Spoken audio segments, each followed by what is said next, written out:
All right, where are the other older siblings at? Yeah, this parable, am I right?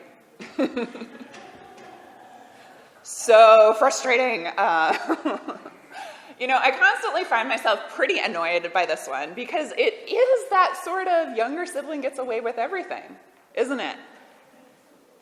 And that's kind of a theme that runs through the Bible, right? We could write a dissertation on younger brothers from the very beginning all the way to this guy. Now, to be fair, our modern world and our modern understanding really has warped this.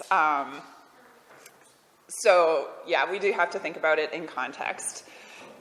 In this era, the eldest would inherit and get the legacy and the preference and the status. So, again, seeing this here isn't necessarily that younger sibling gets away with everything, but it's more of overturning a status quo or an expected outcome.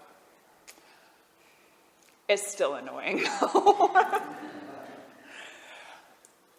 For the sake of getting something out of this besides irritation, however, we should probably go a little further. So the younger brother asks for the inheritance, his inheritance, right? That's kind of unthinkable. Because when do you get an inheritance? Right, when somebody passes away through a will or something like that. So wanting it now says what about this kid's view of his family?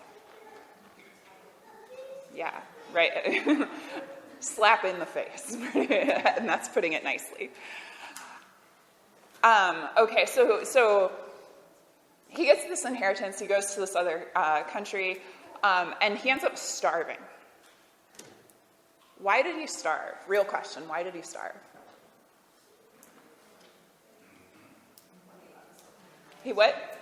He spent it all, right? He what? He didn't know how to manage his money. Spent it all, squandered it. Yes, I go along with that view. He spent it wastefully. Interesting. There was a study done several years ago now. Somebody looked at this particular parable and asked people from different cultures that question. Why did he starve? And you'd think our answer is the right one, right? But they actually ended up getting about 3 different answers, kind of big answers. The first one, he squandered his money, spent the money wastefully. There was a famine. That's why I starved. There was a famine. When I heard that, or when I read that in that study, I had to actually look back, and I was like, oh, there was a famine. It is there, though. And 3, no one gave him anything to eat. That's also in the text. And that's a parable for you, right? It doesn't mean just one thing. And it kind of does help us to consider different perspectives, or maybe even ourselves see different things at different times. That last answer, why did he starve? Because nobody gave him anything to eat, might be a particularly difficult one for us who tend to blame the son for the wasteful spending to identify with. But there are cultures around the world for whom hospitality is at that level and priority. Who's to blame for him starving? The people who didn't give him anything to eat. Now, we can learn something from that approach. Seeing people, even strangers, as guests, as visitors, as a gift from God. It takes a lot, maybe more than just an individual effort to do that, but it bears thinking about. Parables do that. They make us consider our approach to the world, help us see different things at different times, and maybe help us see things from different perspectives too, right? Like the perspective of the parent, right?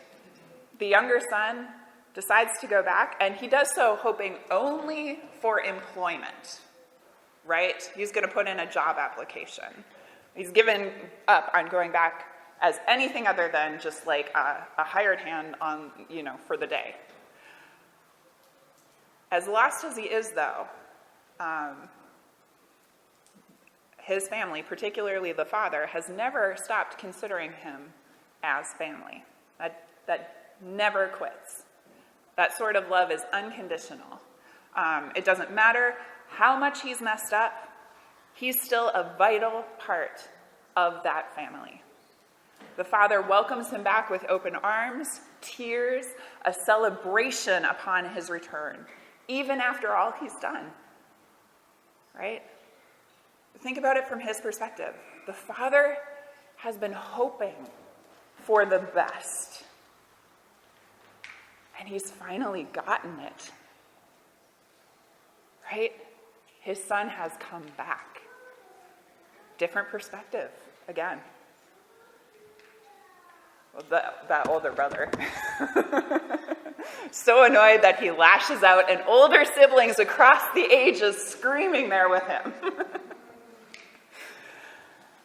But I wonder, if I learn from the father in this story about forgiveness and family and honestly my own value a little bit, and if I learn from the younger brother about desperation and regret, perhaps other people are learning the opposite. Where are the youngest siblings and the middle siblings? Yeah, okay. What do you think of this older brother response? It's dramatic, yeah, it's too much. It's a little extra.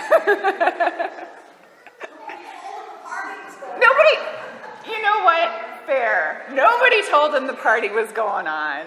That could be half of the annoyance right there. And maybe you haven't considered it, But, here's this person who's felt like they've been playing by the rules that have been set down for them all along, only to have an unfair consequence given, right? Celebration for someone else. And not just someone else, but someone who really took advantage of the system and the people they care about and then kind of threw it back in their face, right? I think we see that from time to time. So maybe it's time for all of us to kind of take a step back and understand, not just from a older sibling, younger sibling perspective, but broadening that out, status quo, expectations of actions, right? If you work hard, you'll do well, follow the rules and you'll be fine, you can be whatever you want, good people get good things, we kind of come to that understanding, but it's maybe time for us to understand that we don't all come at this from the same background and place and experience, and so hearing some of those things is going to be a little different for different people. Okay, so after all of that, what is this parable all about? Is this parable about consequences or forgiveness? Yes, to both, actually, Is it about family struggle? Yeah. Unconditional love? Yeah. Belonging or merit? Yes, to both of those, actually. Overturning expectations or meeting expectations? Depending on whose point of view you're looking at, yes. Getting what you deserve or getting what you don't deserve? Both, yes, exactly. You're catching on. Welcoming the stranger? Yes. Yes. Cautionary tale? Yes. Humility or generosity? Yes. Right. Changing our minds and therefore our lives by introducing complex characters in a narrative so that we have to think about and consider points of view that may or may not be our own? That is very specific. Yes. Exactly. Yes. Right? Yes to all of those. And that's a parable. So welcome to the beginning of understanding what this is all about. It's about empathy. It's about everyone. It's about everything.